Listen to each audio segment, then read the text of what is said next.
Supaya tidak terlalu banyak menyita waktu, mari kita mulai kajian ini dengan sama-sama baca basmalah. Bismillahirrahmanirrahim. Kepada Ustaz dipersilakan.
Assalamualaikum warahmatullahi wabarakatuh.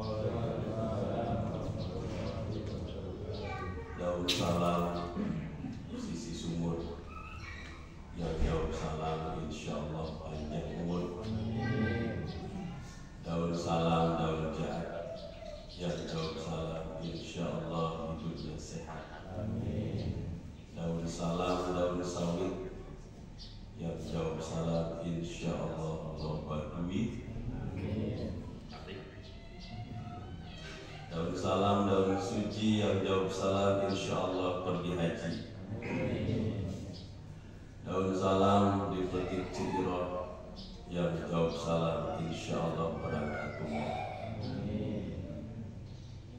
Daun salam daun jabu batu, yang jawab salam dari bentuk.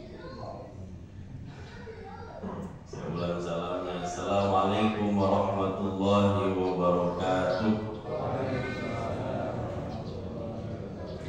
Yang lebih kompak jawab salamnya saya doakan mudah-mudahan sing awet anom. Yang gak jawab salam ibu-ibu suaminya gaduh anom. Ulang. Alhamdulillah. Alhamdulillahilladzi anzala as-sakinata fi qulubil mu'minin liyazdadu imanan ma'a imanihim. Asyhadu an la ilaha illallah al-malikul haqqul mubin wa asyhadu anna Muhammadan abduhu wa rasuluh shadiqul wa'dil amin. Faqala Allah ta'ala fi kitabihil karim, أعوذ بالله السميع العليم من الشيطان الرجيم الذين آمنوا وهاجروا وجاهدوا في سبيل الله بأموالهم وأنفسهم أعظم درجة عند الله وأولئك هم الفائزون. اللهم صل وسلم وبارك على سيدنا محمد الفاتح لما أغلق والخاتم لما سبق ناصر الحق بالحق والهادي إلى صراطك المستقيم وعلى آله وأصحابه حق قدره ومقداره العظيم. سبحانك لا علم لنا إلا ما علمتنا إنك أنت العليم الحكيم. اللهم اجعل جمعنا هذا جمعا مرحوما وتفرقنا من بعده تفرقا معصوما والحمد لله رب العالمين. Amin. Ibu ya tadi doa telah tadi. Alhamdulillah, bersyukur pada Allah Subhanahu wa taala atas segala nikmat karunia yang tak henti-hentinya Allah terus limpahkan pada kita sekalian. Nikmat hidayah, iman dan Islam, nikmat sehat dan kesempatan, nikmat beribadah, nikmat beramal saleh, nikmat yang telah kita rasakan saat ini. Kita bisa melaksanakan sholat subuh secara berjamaah dan juga dilanjutkan dengan kajian tasawuf. Yang saya hormati tentunya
siapa yang diberkahi, mereka yang betul-betul mengawali pagi ini dengan kebaikan-kebaikan. Jamaah yang dirahmati Allah, tema pagi ini adalah memaknai hijrah dan menentukan arah. Alhamdulillah, kita sudah sama-sama mengawali hari ini, sudah memasuki tahun baru 1445 Hijriah, meninggalkan tahun 1444. Ini artinya 1 tahun telah berlalu, 1 tahun umur kita bertambah, dan 1 tahun pula jatah hidup kita berkurang. Jadi angkanya bertambah, tapi jatahnya berkurang. Kalau jatah hidup kita 63 tahun, seperti baginda Nabi Muhammad SAW, dan tahun ini dari jamaah yang sudah 62 11 bulan siap-siap sesi payung.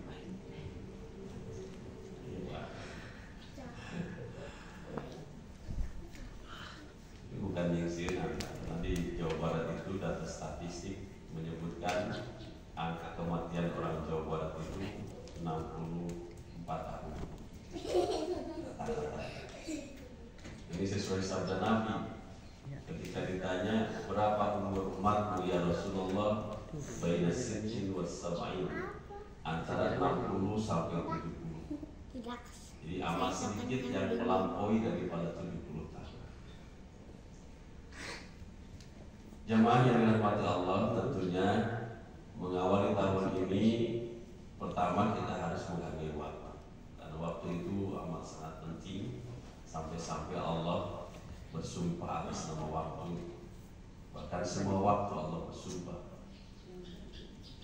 Wal fajri demi waktu fajar, wasubhi demi waktu subuh, wal duha demi waktu duha, wal nahari demi waktu siang, wal asri demi waktu asar, waktu sore, dan wal laili demi waktu malam.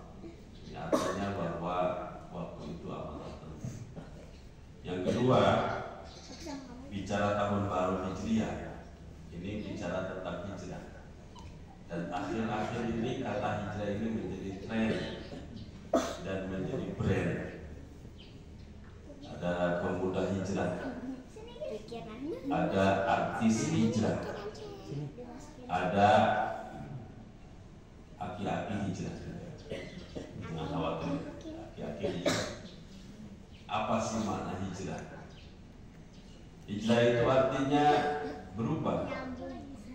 Hijrah itu artinya berpindah.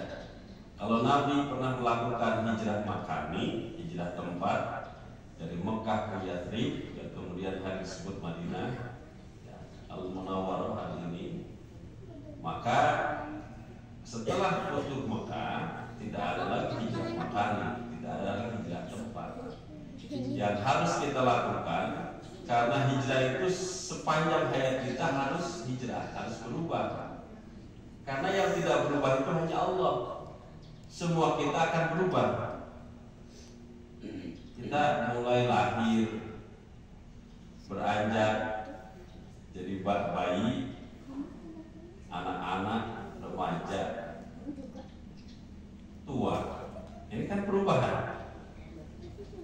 Kalau bapak-bapak ini kan pastinya udah lumayan, dari bayi, anak-anak, remaja, dewasa, menikah, jadi orang tua, mati.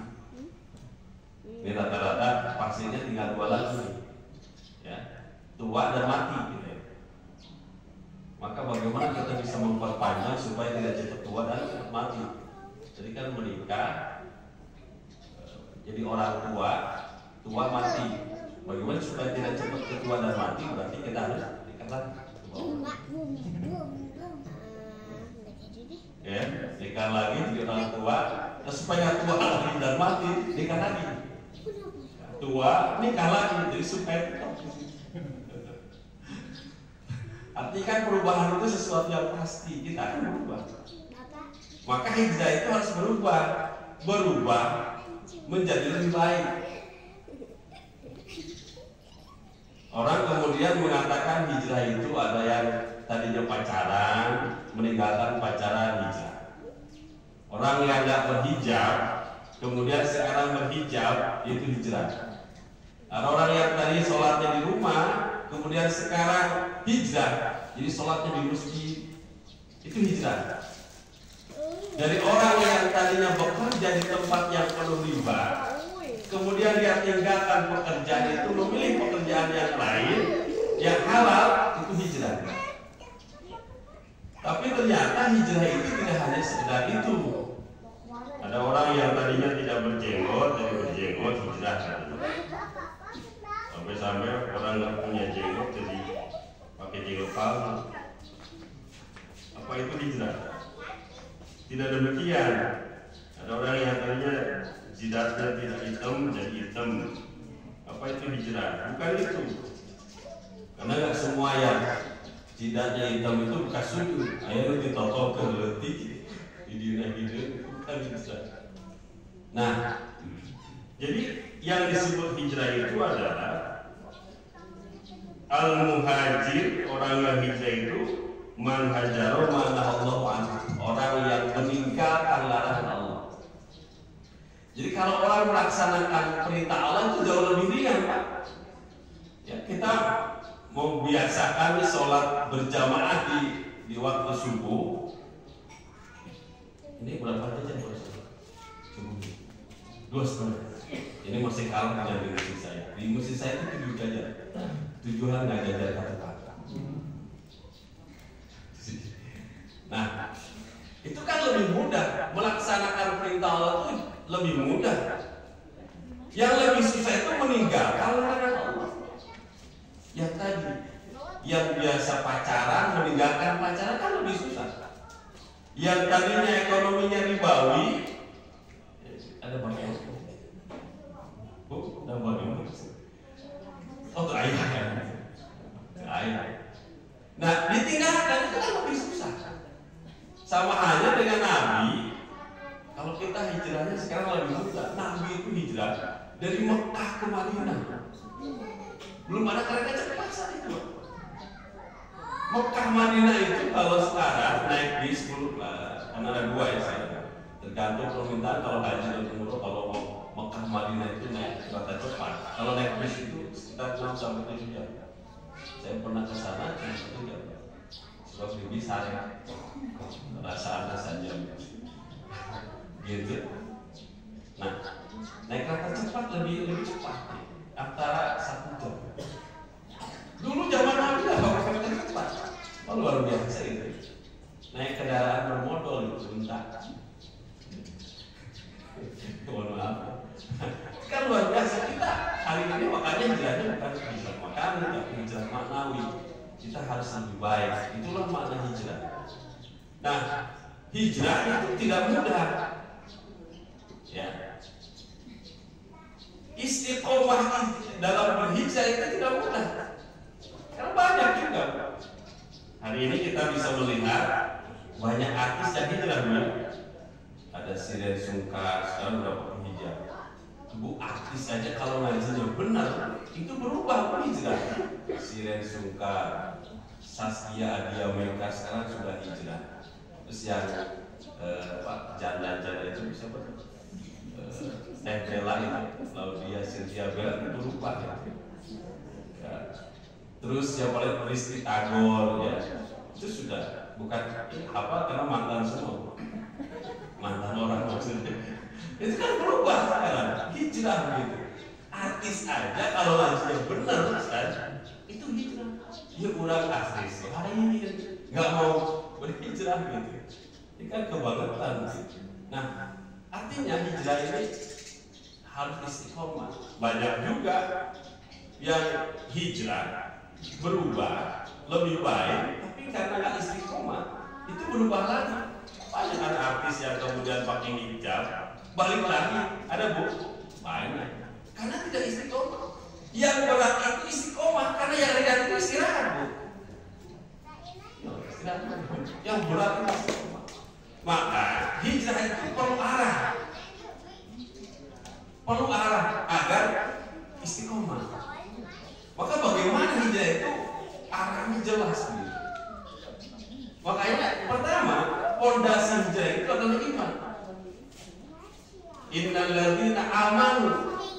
Walladzina hajaru wa jahadu. 3 kata di situ, Pak. Sesungguhnya orang-orang yang beriman kemudian berhijrah dan berjihad. Ngaji kona'ah. Yang suka diundang tuh banyaknya ya. Mencari kona'ah ada. Gimana kalau dia nggak Coba kalau mau undang lagi nanti. Terus nggak. Nah, iman, hijrah dan jihad. Jadi tidak cukup hanya berhijrah. Landasannya harus iman.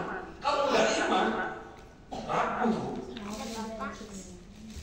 Maka Nabi itu hijrah dengan iman. Para sahabat hijrah dengan iman. Karena kalau tujuan hijrahnya Allah dan Rasulnya, maka dia akan mendapatkan Allah dan Rasulnya. Kalau hijrahnya itu karena dunia dan segala kesenangannya, maka dia hijrahnya akan dapat dunia.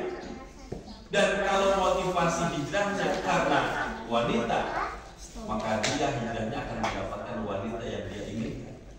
Maka hijrah itu fondasinya adalah iman. Dan jamaah yang dirahmati Allah, saya akan mengutip sebuah hadis. Ini dalam kitab Nasaihul Ibad karangan Imam Nawawi Al-Bantani. Ini adalah seorang ulama asli Indonesia dari Banten, tapi sudah mendunia, bahkan menjadi Imam Masjidil Haram. Masya Allah. Beliau itu luar biasa, banyak mengarang kitab.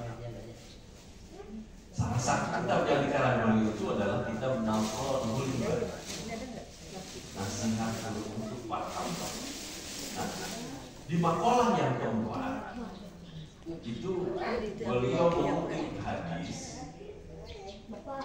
yang berisi tentang nasihat baginda Nabi Muhammad SAW kepada sahabat Abu Dzar Al-Ghifari. Ini supaya hijrah kita terarah. Apa kata baginda Nabi? Ya Abu Dzar, jadidis safinata fa innal bahra amin wa khudhiz zada kamilan fa innas safaru ba'id wa khaffifil himla fa innal aqabata ta'udun wa akhlisil amala fa inna natija basir. Maaf kalau saya agak sedikit letoy pada kalian, karena saya ini tidak biasa nama cadangan keluar oleh kopi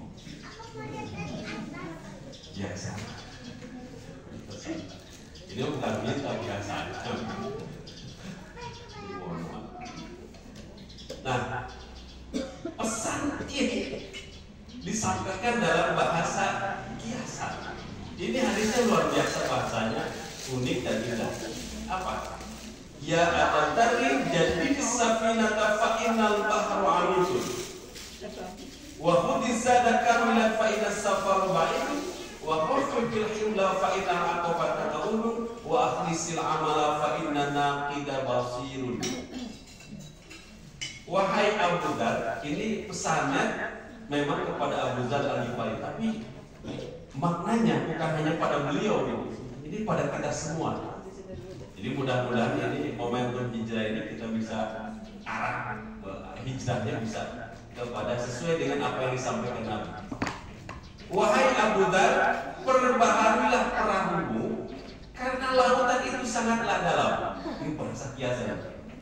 Sebab Abu Dzar itu bukan Popeye, bukan pelaut, tapi diperintahkan oleh Nabi apa? Perbaharui perahumu karena lautan itu sangatlah dalam. Apa yang harus kita perbaharui? Apa yang dimaksud dengan safinah? Perahu, kapal. Maka Imam Nawawi Al-Bantani memaknai daripada safinah itu adalah niat.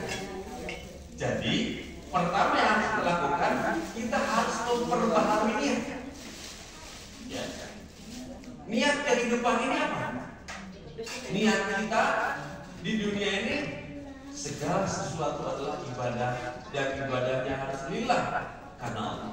Karena kalau nggak lillah, Jadi pancangkan niat kita dengan niat yang baik. Maka Nabi mengatakan tadi, innamal a'malu binniyat. Segala sesuatu itu tergantung pada niatnya. Kalau niat kita hijrah, ingin lebih baik itu karena Allah, maka akan mendapatkan Allah.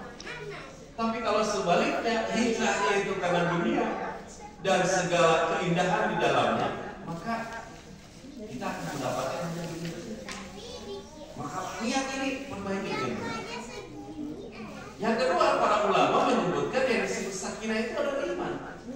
Maka dalam rangka mengarahkan hijrah kita itu harus memperkokoh iman, harus memperbaharui iman. Kenapa iman harus kita perbaharui? Karena iman itu sifatnya fluktuatif, kadang-kadang naik, kadang-kadang turun, kadang-kadang bertambah, kadang-kadang berkurang. Al imanu yazidu wa yanqusu. Iman itu bertambah dan berkurang. Al imanu yazidu bil ta'at. Iman itu bertambah dengan ketaatan, wa yanqusu bil maksiat, dan berkurang dengan kemaksiatan. Maka para ulama membagi iman itu kepada 5 bagian. Yos disampaikan 5-5-nya. Mual ambekan atau mawat. Satu ada yang disebut dengan iman makruh. Iman makruh itu adalah iman yang sudah menjadi tabiat, iman yang sudah menjadi karakter. Milik siapa iman ini? Miliknya para malaikat Allah. Apa cirinya? La yazidu wa la yanqusu. Iman para malaikat itu tidak pernah berkurang dan bertambah, konstan. Tidak bertambah, tidak berkurang. Dari tahun pertama sampai sekarang iman malaikat tidak berubah. Yang kedua, makanya malaikat nampak serius terhadap diri. Buktinya, ketika tahun baru Masehi, ibu kita kan sudah tahu berapa. Itu malaikat Israfil dulu. Apa yang malaikat Israfil dulu tahun ke-14 itu di dunia. Serius. Yang kedua, ada iman maksum, iman yang terpelihara. Milik siapa iman maksum ini? Miliknya para nabi dan rasul. Apa cirinya? Yazidu wa yanqusu wa la yanqusu. Iman para nabi itu bertambah, tidak pernah berkurang. Makin diuji oleh Allah, imannya makin hebat. Tapi Ibrahim ujiannya luar biasa, sampai harus menyembelih putranya. Tidak berkurang keimanan karena kualitas menyembelih bertambah. Nabi uji dan segala macam sampai bulu tubuhnya bukan makin turun, imannya makin berkurang. Iman para nabi. Yang ketiga ada iman makbul. Iman yang diterima. Milik siapa yang iman ini? Miliknya mukmin sejati. Apa cirinya? Yazidu wa yanqusu. Bertambah dan berkurang. Tapi bertambahnya lebih banyak ketimbang berkurangnya. Itu yang disebut dengan iman. Ibu, penceramahanmu di mana? Biar saya ngomong. Jangan ada penceramahan yang kedua, ketiga, keempat. Nah, iman sejati itu yazidu wa yanqusu, bertambahnya. Jadi keimanan kita itu Pak bertambah dan berkurang. Maka guru saya menyampaikan itu nggak ada apa-apa. Iman makhluk bagi tiga.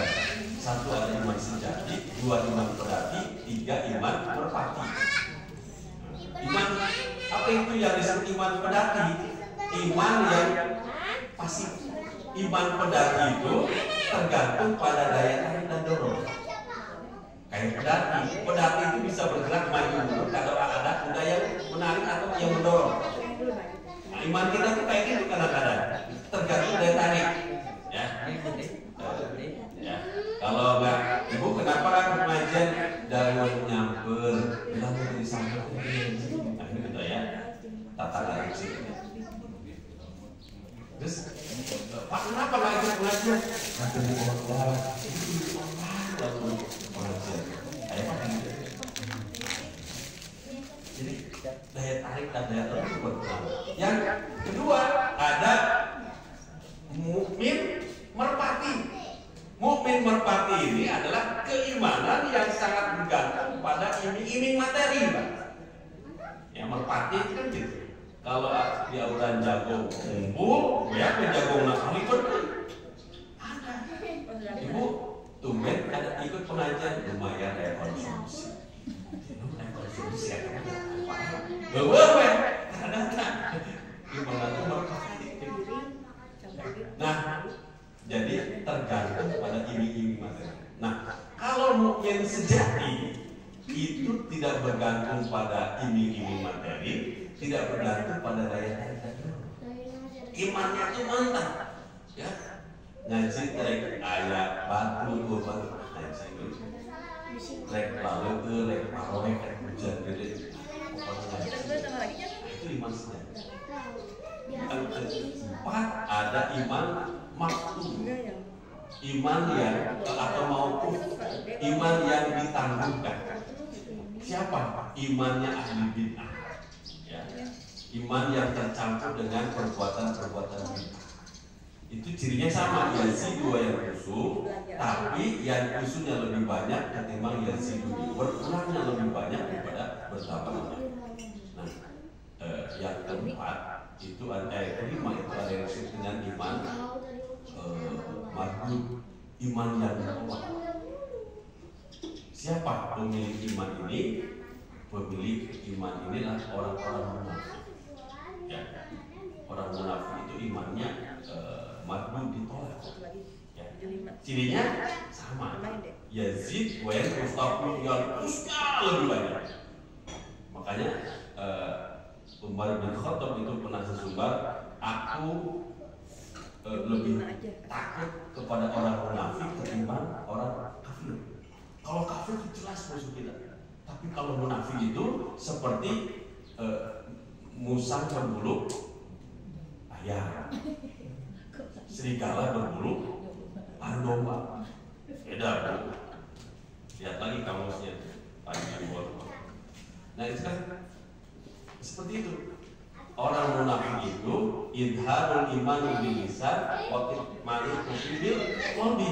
Orang munafik itu menampakkan keimanan pada lisannya, menampakkan keimanan pada pakaiannya, tapi menyembunyikan kekafiran dalam hati. Jadi orang munafik itu kayak gitu. Alhamdulillah rabbil alamin.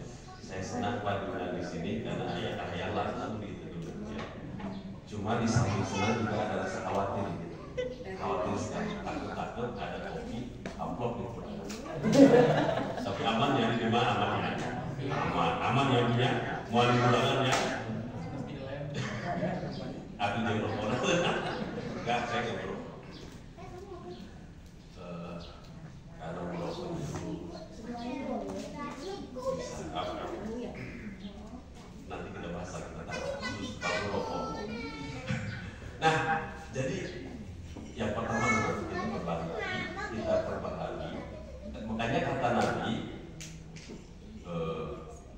jadi itu iman, perbaharui iman. Jadi iman itu harus terus diperbaharui, Pak. Nah, para sahabat bertanya, wa kaifa nujadidu imanana? Ya Rasul, bagaimana kami memperbaharui iman kami? Maka Nabi menjawab, aksiru bi qauli la ilaha illallah. Perbanyaklah kalian mengucapkan kalimat la ilaha. Memperbaharui iman itu dengan cara memperbaiki banyak mengucapkan kalimat la ilaha illallah. Karena dari sekian banyak rukun Islam itu yang paling banyak syahadat, syahadat. Dan rukun Islam itu paling berat itu syahadat. Kalau sholat ada waktunya, sahur ada waktunya, haji ada waktunya, tapi syahadat nggak boleh sedikit pun hati kita terlepas daripada kesaksian. Baiknya terus kalimat la. Makanya afdalul dzikri fa'lam annahu la. Seutama-utama zikir itu kalimat la ilaha. Man kana akhir kalamihi la ilaha illallah dakhala jannah. Barang siapa yang akhir ucapannya kalimat la ilaha illallah, maka dia akan masuk betapa dahsyatnya lagi. Satu, hijrah kita mantapkan dan perbaharui. Yang kedua, jemaah yang dirahmati Allah. Yang kedua, wa khudhiz zada kamilan fa inna safar ba'idun, dan ambillah, kumpulkanlah bekal yang lengkap karena perjalanan kita itu sangat jauh. Kalau tadi di nasihat pertama, perbaikilah perahumu, maka kita akan menyeberang lautan yang sangat luas. Kalau kita ibaratkan dunia ini seperti samudra yang sangat luas. Pertama kita butuh alat transportasi. Apa alat transportasinya? Perahu. Apa yang dimaksud perahu? Iman. Kalau kita pengen selamat nih dalam perjalanan kita, maka kuncinya adalah perbaiki iman. Yang kedua, tidak cukup iman ternyata. Yang kedua, kita harus memperbanyak bekal. Bekal kita harus banyak. Tidak cukup alat transportasi, harus ada bekal. Perahu harus pakai BBM, mobil harus pakai BBM. Itu kan bekal. Di samping itu bekal kita harus banyak. Kita mau ke Pangandaran aja, itu bekalnya banyak. Seminggu belum persiapan. Itu Pangandaran, itu dunia. Apalagi kampung halaman kita sesungguhnya itu adalah akhirat. Bekal kita harus banyak. Apa bekal kita?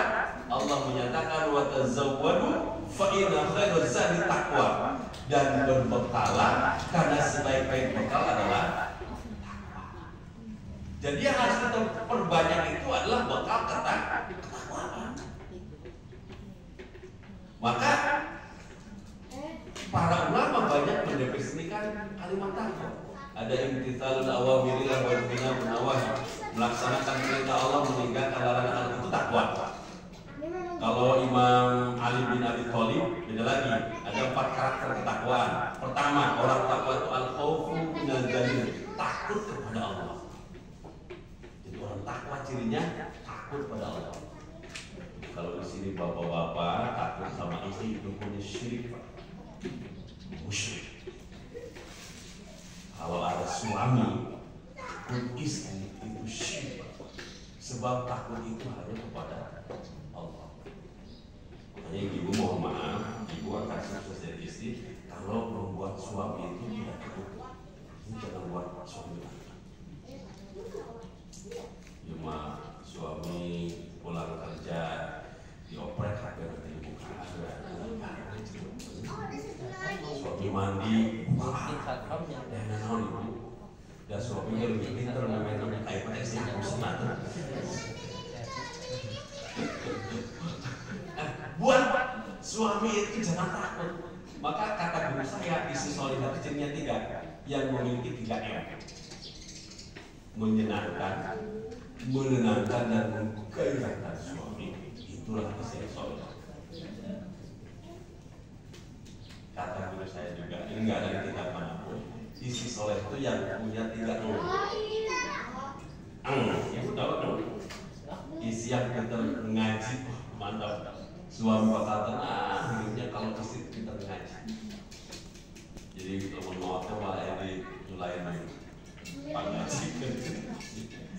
Yang kedua, pinter ngezo. Ngaji ngezo luar biasa itu. Isi bilang Ustaz ya ngezo. Jadi isinya pinter masak. Suami teh tarakan udah ada rumah makan atau kemana-mana. Di rumah tuh sudah lebih ketimbang di mana-mana. Jadi mereka di rumah suami karena istrinya pinter. Ya mau rumah tangga 20 tahun dan nyeplok tuh kaya dari butuhnya nyeplok mie Indomie. Kata nanggur cair butuh atau kaya tuh gitu. Tuh kaya. Nah, yang ketiga pinter ngendut. Tahu ngendut? Bercermin, bersolek. Jadi itu ngacak merias diri. Jadi ibu kalau merias buat suami suami. Terima kasih atas kebohongannya. Karena saya melihat nusok garis kaundangan. Coba ibu itu garis dari mana? Makin dasar ini sih bolong. Ya tuh kan betulnya tuh. Cek suami teh, mama aku dasar itu dipakai deh, ngenahin tikis. Ya bolong kan hilir aku tadi tikis. Oh gitu bu. Jadi awewe ayeuna mah Pak kepingkeun ari kaluar jigara. Kaundangan jigara. Aya di imah juga baru. Kan makan tah lamun penting jiga hantu. Bu, kepingkeun deui. Beurang kaluar jigara tuh di rumah jiga baru tah. Lamun penting jiga hantu. Da make masker kan budak kabeh. Di dieu teh pake bonteng, di dieu make tomat. Di deuleu-deuleu pamajikan teh jiga es buah.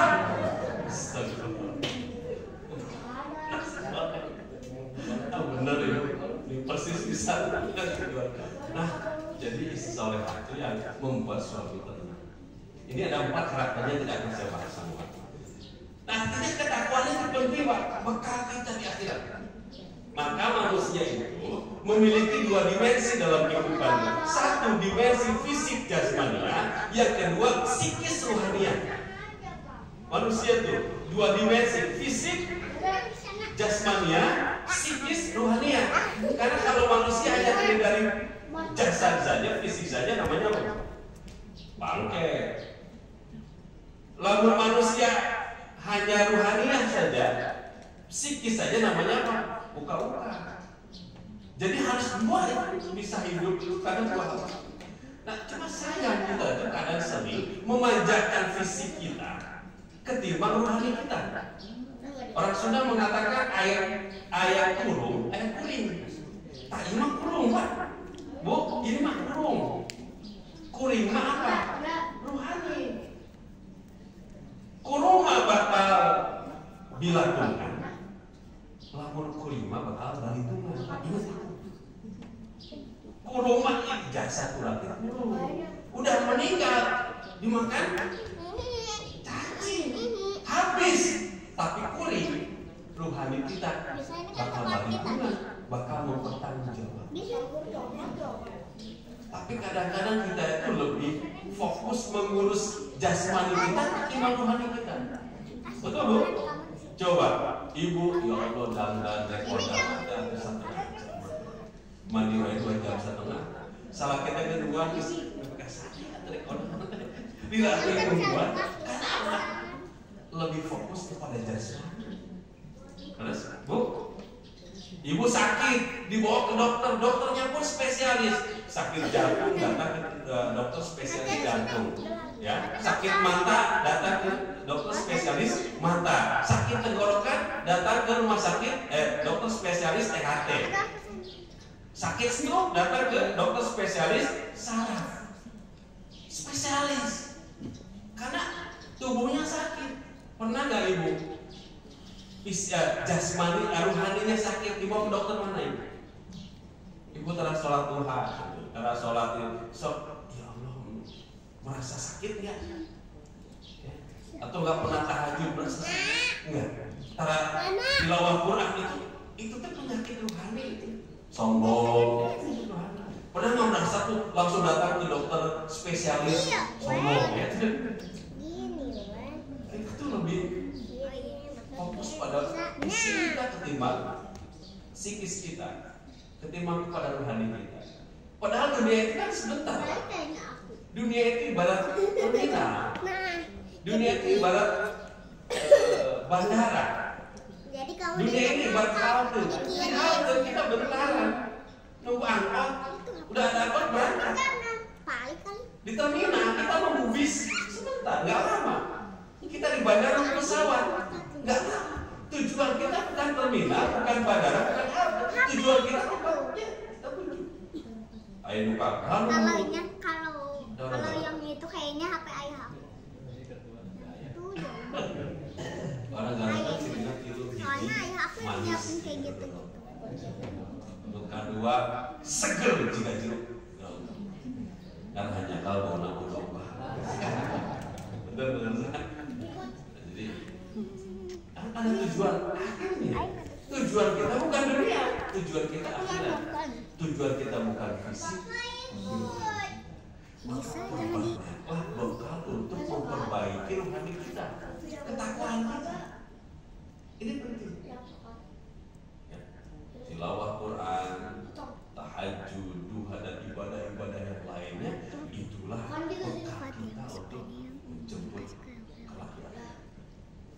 Yang ketiga, jamaah yang dirahmati Allah, maka pesan bagi Nabi kepada Abu Dzar Al-Ghifari, wa khafifil himla fa innal aqwata tabur, dan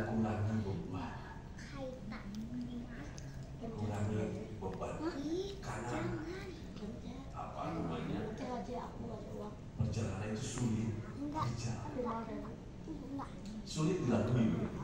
Kebayangkan kalau kita naik perahu, muatannya terlalu banyak, overload.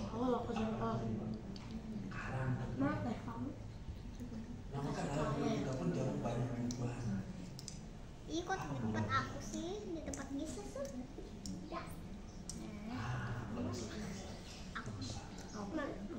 Beban kita berusaha istri jadi beban, atau suami jadi beban. Makanya ada suami itu meninggal, kata istrinya, alhamdulillah. Coklat. Udah. Ibu kalau suami meninggal kira-kira alhamdulillah itu dari yang benar benar ya, ibu alhamdulillah. Kata anak, mama kenapa alhamdulillah? Beban hidup bagus. 25 tahun mama sama papa kamu. Ayah bapak kamu meninggal alhamdulillah, dan saudara kamu alhamdulillah. Berarti suaminya ya? Iya, kedengeran. Ada yang istrinya jadi beban. Kalau suami di kantor ada masalah, dia tuh langsung buka dompet, lihat foto istrinya. Masalah dengan istri coba berat sama masalah di kantor. Ternyata istrinya nah jadi beban kita tuh banyak, terutama tadi kata bangsa dosa beban kita. Semakin banyak dosa menumpuk, itu akan jadi masalah dalam kehidupan kita. Perjalanan kita tuh bisa lambat karena banyak dosa. Bahkan bisa karam kapal kita karena banyaknya dosa. Makanya kita harus betul-betul tadi meningkatkan ketakwaan, mengurangi dosa kita. Kalau menghilangkan dosa, nggak bisa. Maka kalau manusia kita itu tempatnya salah dan ada yang punya dosa di sini. Saya kasih HP cung. Dia merasa saya merasa bersih benar. Itu teh dosa anda ada teh. Sebelum ada dunia, sebelum ada bumi yang diciptakan dulu apa? Banyak dosa. Makanya kita harus kurangi dosa-dosa itu. Bebannya kita ringankan. Dengan cara apa? Dengan cara baru ada manusia. Tubu ilallahi taubatan nasuha. Taubat kita harus nasuha. Ya udah. Benar-benar taubat. Keluarganya Infinity kan. Taubat yang benar-benar kembali. Taubat yang benar-benar kata ya tubuh. Kembali kepada Allah. Ya udah berarti mengurangi semua dosa. Makanya Imam Abu Nawas Al-Baghdadi itu dalam rintihan taubatnya dia mengatakan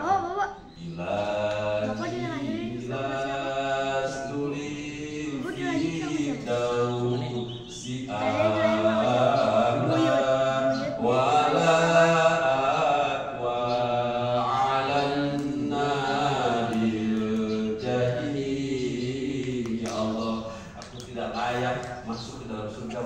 Merendahnya Imam Nawawi, Imam Abu Nawas Al-Baghdadi, tidak pantas aku masuk surga, tapi masuk neraka. Mana tahan.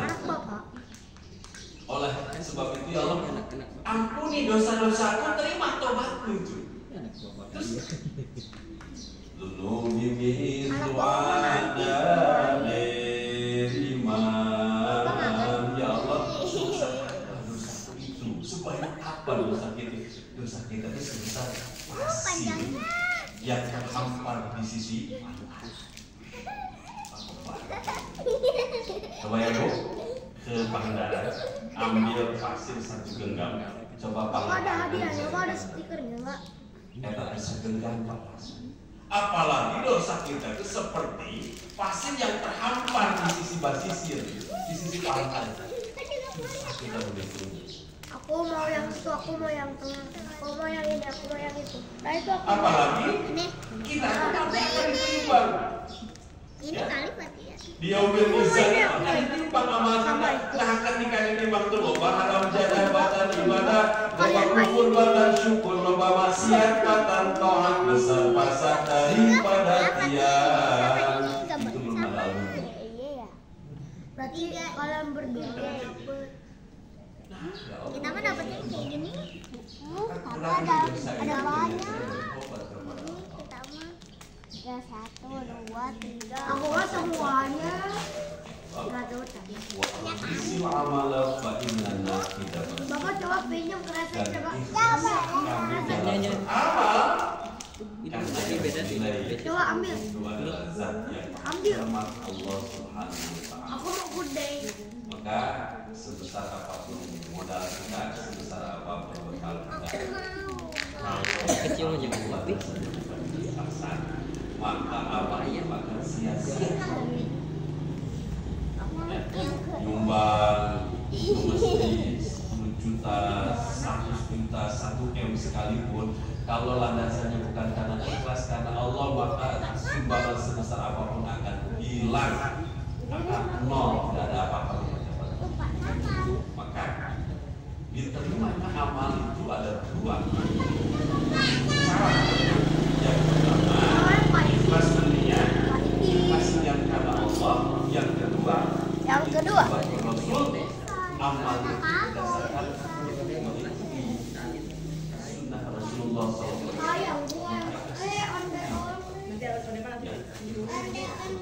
Maka yang dilihat itu bukan besar kecilnya ketika kita beramal, tapi seberapa ikhlas kita melakukan amal itu. Lihat, kadang-kadang kalau di masjid banyaknya, lebih banyak kalau sedekah 100.000 bagi 50 Kan hari ini bagi gue obor. 20 masuk 10 buat 2.000 bisa juga nih. Ini kalau udah tak cek mana itu bro sering Gusti bro kecil kalau saya nah sudah perlu saya itu betul yang mau di surga tuh saya ya Allah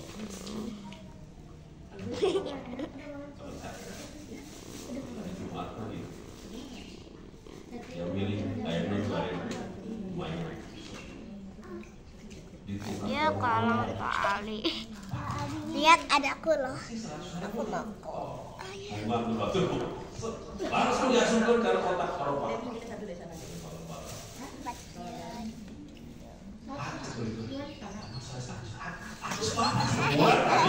Tadi pulau kontrol terjauh tekan. Astagfirullahaladzim, langsung istighfar. Dah balik lagi ke ayam di Palembang, tadi Yang di belakang. pulang lalu Kayaknya itu mah HP ayah aku. tadi salah masuk. Iya, soalnya Dari itu 2.000, kayak jadi 100.000 kali pun. Tapi kan dibongkar. Aku tuh salah. Dek.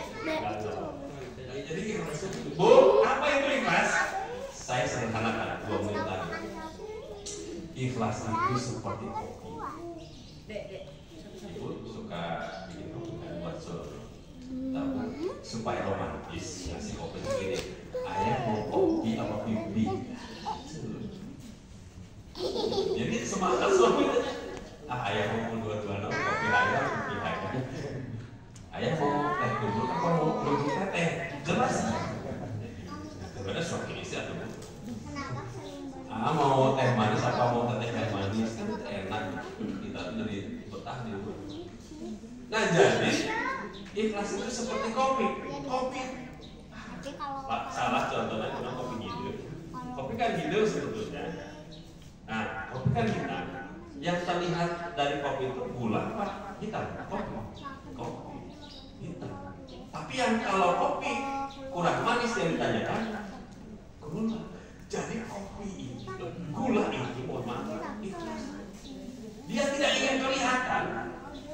nggak terlihat kan gulanya, hanya hitam saja kopi. Tapi kalau nggak ada gula, yang ditanyakan nggak kurang manis, makanya ditanyakan lah gula berapa gula. Dia nggak ingin nampak itu, tapi makanya iklan-iklan yang luar biasa itu bohong. Saya kasih tahu bohong bener. Nah iklan malu mana bohong. Luar biasa kopi dibuka bungkus daun cari kan? Salah bener Pak. Kapal api itu bohong itu.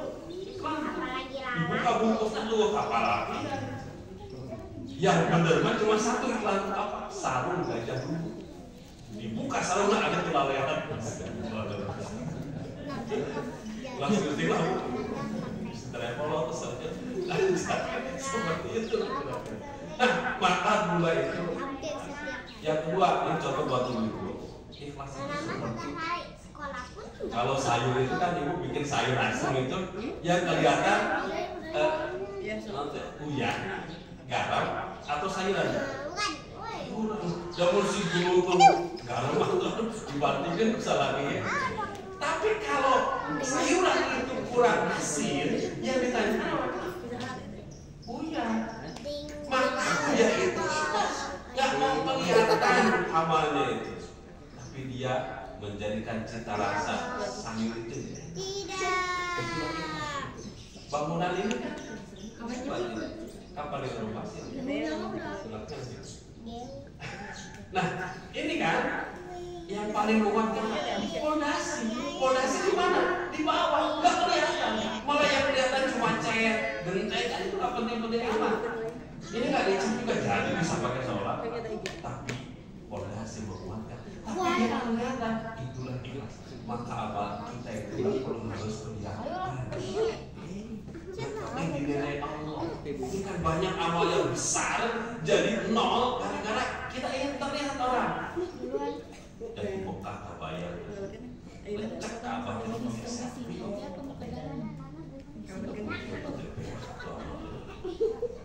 Pakai selfie, tahajud,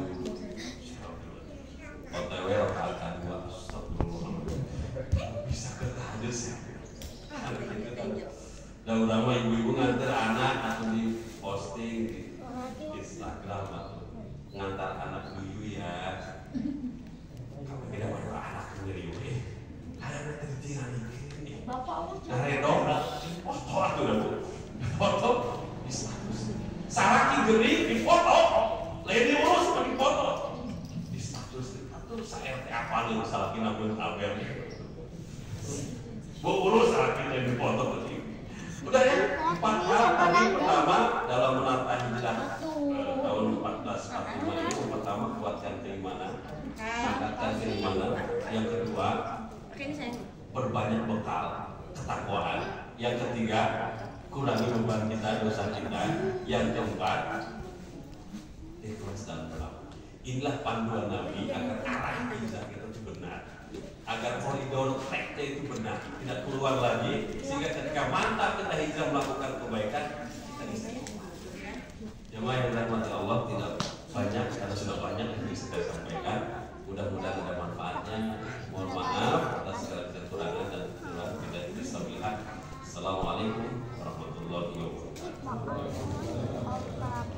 Saya minum kopi. Itu ada apa? Tuh kan itu HP aja. Apa ini buat kita?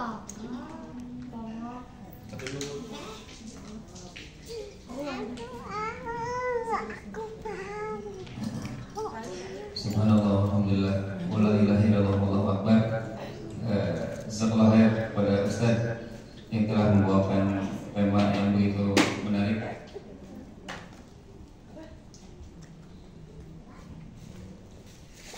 Mudah-mudahan ada manfaatnya dan insya Allah ada banyak manfaatnya bagi kita semuanya, dan terutama yang lebih penting lagi untuk diaplikasikan dalam kehidupan sehari-hari. Terutama tadi poin ketiga, mengurangi dosa kita.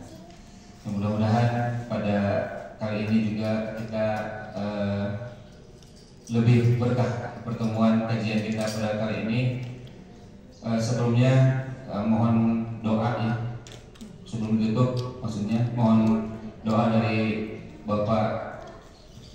semua, bagi warga kita yang sakit ya. Ada Pak Nudi tadi juga izin, kemarin malam masih sempat ke masjid tapi kondisi sekarang pusing dan lain sebagainya. Tadi di WA ke saya, dan juga putrinya Pak Hendra masuk UGD barusan. Mohon doanya, mudah-mudahan Allah Subhanahu wa Ta'ala segera memberikan kesembuhan kepada saudara-saudara kita yang sakit, khususnya Pak Nudi dan Afika. Halo. Allah, Pak RT juga sama beranjak proses penyembuhan setelah dirawat di rumah sakit, dan saudara-saudara kita yang lainnya yang sakit. Mudah-mudahan Allah Subhanahu wa Ta'ala segera angkat penyakitnya dan Allah sembuhkan penyakitnya. Amin amin ya rabbal alamin. Allahumma rabbana nas'aluka bil ba'sa isqi wa musafi shifa'an la yughadiru saqaman. Ya suka lupa kalau lagi sering. Allahumma rabbana nas'aluka bil ba'sa isqi wa musafi shifa'an la yughadiru saqaman. Amin amin ya rabbal alamin. Dari awal sampai akhir kajian kita telah ikuti bersama, Mohon maaf apabila banyak kekurangannya. Kita tutup dengan hamdalah dan doa kifatul majelis bersama-sama. Alhamdulillahirabbil alamin. Subhanakallahumma wa bihamdika asyhadu an la ilaha illa anta astaghfiruka wa atubu ilaik. Assalamualaikum warahmatullahi wabarakatuh.